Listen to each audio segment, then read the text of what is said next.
where the community requires support from the National Police Service, definitely we are ready to do at all levels to manage and support the community on the ground.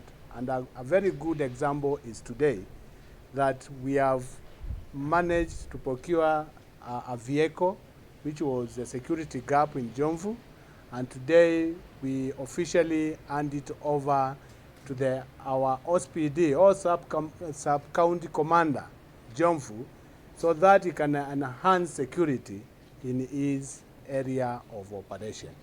We encourage other Kenyans to work with the National Police Service. We consider the community and Kenyans as our client. Sisi tunapeana huduma ya polisi kwa wote.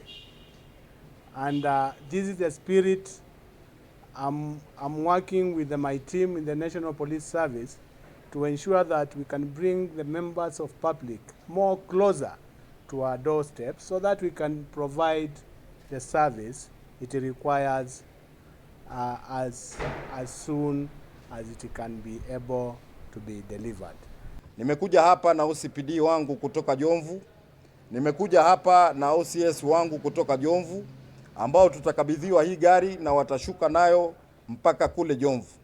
Na mimi nataka kusema tuliomba hii gari wakati station ilikuwa ni moja.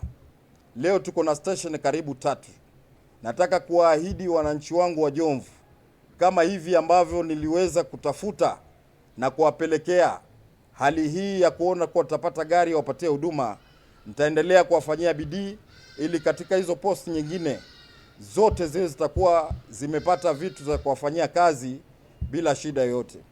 Kwa hivyo kwa haya machache ama mengi ambayo nimeongea, mimi ni mwanasiasa na hapa hatuko katika mambo ya siasa, tuko katika mambo ya usalama.